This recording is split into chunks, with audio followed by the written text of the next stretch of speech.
सो ये देख के आपको समझ में आ गया होगा कि हम आज पढ़ने वाले हैं मौर्यन एम्पायर के बारे में। तो ये क्या है? ये अशोकन पिलर है, ठीक है। ये सारनाथ उत्तर प्रदेश में आपको देखने को मिलेगा, ठीक है। और इसका जो ये वाला हिस्सा है ना, ये हमारे नेशनल, इंडिया के नेशनल एम्बलम में भी ऐड हुआ है। चलिए आगे चलते हैं। तो देखो, मौर्यन एम्पायर के पहले भी ना बहुत सारे डायनेस्टीज थी जो बहुत ज्यादा इंपॉर्टेंट है। तो उसमें से सबसे पहली डायनेस्टी थी हरंक्य डायनेस्टी, ठीक है। वेरी इंपॉर्टेंट, 544 बीसी में आई थी ये। इसके जो फाउंडर थे वो थे बिम्बिसारा। इन्होंने स्ट्रैटेजिक मैरिज अलायंसेस की ताकि जो किंग है, इधर के किंग और इधर के किंग दोनों मिलके अपनी टेरिटरी को एक्सपैंड करे बेसिकली। इन्होंने अंगा जो जनपद है उसको कैप्चर किया था। इन्होंने कैपिटल अपना जो डायनेस्टी का बनाया उसको राजगृह कहते हैं, उसको कैपिटल बनाया था। फिर इनके बेटे ने इनको मार के आगे अपनी जो है एम्पायर संभाला, जो थे अजात शत्रु। काफी एग्रेसिव रूलर थे ये, और इन्होंने डिफीट किया वृज्जी को।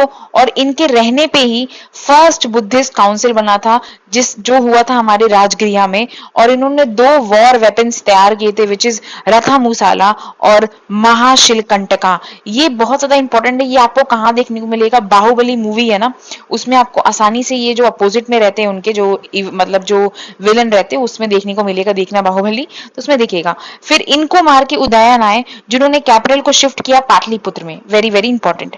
अब आते हैं शिशुनागा डायनेस्टी। 412 बीसी में आया था ये। इसके जो बेसिकली फाउंडर थे वो शिशुनागा ही थे, और ये इलेक्ट किया गया था इनको, मतलब सबकी जनता से सहमति से बने थे ये रूलर बेसिकली, ठीक है। इन्होंने काफी मतलब पावर के लिए स्ट्रगल किया। उसके बाद इनके बेटे काल अशोका, इसको अशोका से कंफ्यूज मत होना, काल अशोका थे, जिन्होंने जो जिनके रहने पे सेकंड बुद्धिस्ट काउंसिल हुआ था बेसिकली। और ये वैशाली में हुआ था, ये आपको याद रखना है, ठीक है। सेकंड बुद्धिस्ट काउंसिल कहाँ हुआ था? वैशाली में, याद रखना। फिर आता है Nanda the great, Nanda dynasty. और इन्हीं नंदा डायनेस्टी के टाइम पे कौन आया था? अलेक्जेंडर द ग्रेट, ये आपको याद रखना है। पहले इनके जो फाउंडर थे वो है कौन? Mahapadma Nanda, first umpire builder थे ये। इनका एक और नाम था विच वॉज एकारथ, है ना। इसका मतलब क्या था? मोनार्क बेसिकली, ठीक है। उसके बाद धनानंद थे, very very important last ruler थे। और इन्हीं के समय पे, इन्हीं के रूलिंग पे अलेक्जेंडर द ग्रेट आया था बेसिकली इन्वेट करने, बट ठीक है वो चीजें नहीं हो पाई, वो हमने आखिरी वीडियो में देखा था। इस इन्हीं को बेसिकली हरा के किसने थ्रोन ले लिया? चंद्रगुप्त मौर्य ने, ठीक है। आगे चलते हैं अब। तो मगधा इतना इंपॉर्टेंट क्यों? क्यों सारी रूलिंग्स वगैरह सारी चीजें, इतना बड़ा अंपायर, सारी चीजें मौर्यंस गुप्ता सब मगधा में क्यों? देखो, सबसे पहले इनकी बात है स्ट्रैटेजिक कैपिटल्स या राजगृह कैपिटल। ये ना, ये जो शहर है वो पूरा पहाड़ों के बीच में बसा हुआ है, तो नेचुरल एनिमी, मतलब एनिमी तो आ ही नहीं सकते उनके लिए। काफी मतलब जो है कठिन टेरेन पड़ेगा ना, तो ये एक नेचुरल बैरियर बन जाता है इसकी वजह से। फिर पाटलिपुत्र भी आपको देखने को मिलेगा जो कैपिटल बना जाता है। क्यों? देखो, पाटलिपुत्र ना पूरे रिवर के पूरा उसके सराउंडिंग में है। सोन रिवर, गंडक रिवर, घाघरा, गंगा। तो आपको पता है जहां पे रिवर होती है वहां पे सेटलमेंट इजी टू लिव हो जाता है। फिर मिलिट्री इनोवेशन में इनो first war in elephants, elephant से वॉर करना it was very new innovation था बेसिकली। फिर आपको मैंने एडवांस वेपनरी तो बता ही दिया, महाशिलाकांतका और रथा मुसाला, ठीक है। फिर यहाँ पे वेल्थ बहुत ज्यादा था, आयरन ओर डिपॉजिट बहुत ज्यादा थे, तो उससे क्या बनता था? हमारे एक्स बन सकते थे, है ना, खुदाई के लिए, प्लस वेपन्स बन सकते थे जो बनते थे बेसिकली। फिर फर्टाइल गैंजेटिक प्लेन्स, अब ये वाला जो एरिया है ना, ये पूरा गैंजेटिक प्लेन्स वाला एरिया है। ये पूरा मतलब जो है एलुवियल सॉइल वाला एरिया, तो यहाँ पे सबसे ज्यादा एग्रीकल्चर होने के बहुत अच्छे चांसेस, तो लोग रहेंगे यहाँ पे। प्लस इनके मैट्रिमोनियल अलायंस यहाँ से इजी पड़ते थे, है ना। मैंने बताया क्यों बनते थे राजा लोग, ताकि वो अपनी टेरिटरी को एक्सपैंड कर सकते। शादी कर लिया उन्होंने, अब ये लोग दोस्त बन गए, तो दोस्त दोस्त क्या करेंगे? टेरिटरी अपनी एक्सपैंड करेंगे, बस खत्म। अब आगे चलते हैं मौर्यन एम्पायर। तो मौर्य एम्पायर के रियल फाउंडर कौन थे? चंद्रगुप्त मौर्य। पर इनको ढूंढा किसने था? इनको ढूंढा था चाणक्य, द कौटिल्य।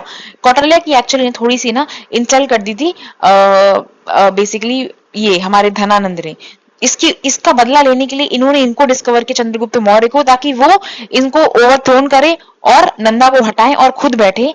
और इन्होंने काफी मतलब सेलेक्थिस निक्टेटर जो इसको भी बेसिकली डिफीट किया था, है ना। और कौटिल्य को सब जानते हैं, इन्होंने अर्थशास्त्र, नीति शास्त्र, ये सारी चीजें बताई हुई है, ठीक है। इनसे फॉरेन रिलेशन बहुत अच्छे थे। इनके टाइम पे मतलब चंद्रगुप्ता के टाइम पे मैग्नेटीज करके आए थे और इन्होंने अपनी एक बुक लिखी थी जिसका नाम था इंडिका।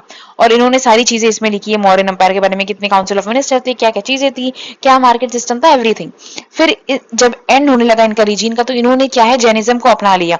और जैनिज्म को अपना करने के बाद ये भद्रबाहु जो उस टाइम के मतलब जैनिज्म के बेसिकली प्रपाउंडर थे, उसके साथ चल दिए। और वहां पे उन्होंने सलेखाना परफॉर्म किया। उसमें क्या होता है, उसमें ये होता है कि इसमें खाना पीना सब छोड़ना होता है टिल डेथ। यही इन्होंने प्रैक्टिस किया था। ये कहां पे किया था इन्होंने, श्रवण बेलगोला जो कि कर्नाटका में आज के दिन पे है। फिर आते हैं second ruler which is Bindusara, 297 के बीसी में आए थे ये। इनका एक और नाम था विच वाज अमितग्रथा, ठीक है। इनकी काफी अच्छे मतलब बेसिकली ट्रेड रूट थे, डिप्लोमेसी थी विद वाइन्स, वाइन्स का वो करते थे, प्लस फिक्स का करते थे, ठीक है। इन्होंने पैटर्नाइज किया था आजीविका सेक्ट को, वेरी वेरी इंपॉर्टेंट, है ना।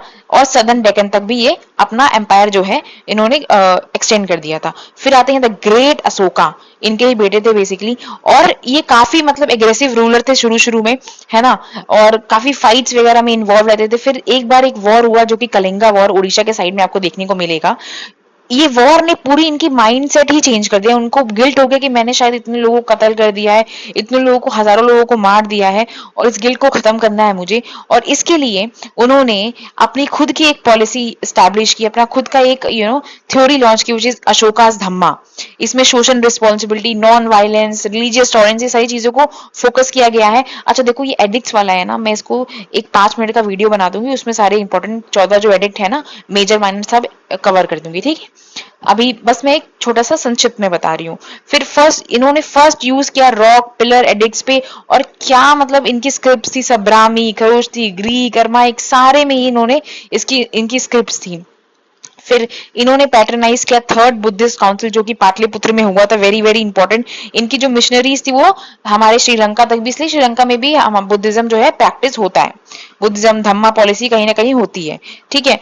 उसके बाद क्या हुआ धीरे धीरे कि एक सम्रपति करके, आपको नाम पता होगा, अभी सम्रपति ना करके एक म्यूजियम भी खुला है गुजरात में, जिसको हमारे ऑनरेबल प्राइम मिनिस्टर ने इसका उद्घाटन किया है। तो इनको जैन अशोका भी बुलाया जाता था। अशोका इसलिए क्योंकि ये उनके ग्रैंडसन थे अशोका के, और जैन मतलब ये जैनिज्म के बहुत बड़े प्रफाउंडर थे। फिर आता है बृहदत्ता। बृहदत्ता लास्ट रूलर थे एम्पायर के जिनको असैसिनेट किया गया था, प्लस इनके कमांडर एंड चीफ ने ही इनको धोखा दे दिया बेसिकली, जो थे पुष्यमित्र शुंगा, है ना। इनको ओवरथ्रो कर दिया और यहां से स्टैब्लिश हुई शुंगा डायनेस्टी, जो कि हम नेक्स्ट वीडियो में कवर करेंगे सारे एक साथ लेटर मॉरियंस को, ठीक है। अब देखते हैं मॉरियंस के क्या क्या सिग्निफिकेंस थे। तो पिलर्स सबको पता है, पॉलिश पिलर्स पहले नहीं होते थे, बट मॉडर्न के बाद पॉलिश पिलर्स होने लगे। स्तूपास जहाँ पे बुद्धा के रेलिक्स होते थे, ठीक है। इंडिजीनियस ट्रेडिशंस, क्राफ्ट्समैनशिप, ये सारी चीजें होती थी, ठीक है। डेडिकेटेड टू आजीविकास, ये सारी चीजें मतलब सारी चीजें होती थी। पॉलिटिकल यूनिफिकेशन हमने सीखा कि भाई pan India unification Magadha umpire से मतलब हमें सीखने को मिला बेसिकली। फिर सेंट्रल एडमिनिस्ट्रेशन, क्योंकि सेंट्रल एडमिनिस्ट्रेशन जो है मॉडर्न अंपायर में काफी अपनाया जाता था, सेंट्रली पावर था बेसिकली। अर्थशास्त्र जैसी चीज तो भाई इन्वेंटेड अलग ही चीज थी, वो तो अभी तक पढ़ी जाती है उसको। रिलीजियस कल्चरल जो चीजें थी वो चीज प्रोपाउंड की गई थी, अशोका की धम्मा थ्योरी, प्लस बुद्धिज्म भी बहुत ज्यादा ग्लोबल रीच में पहुंच गया था। ये सारी चीजें बहुत ज्यादा इंपॉर्टेंट है, देखो, है ना। अब हम आगे की चीजें जो है लेटर मॉरियंस वगैरह जो गुप्ता अंपायर है वो हम नेक्स्ट वीडियो में कवर करेंगे। बाकी if you really like the video please like share and subscribe our channel.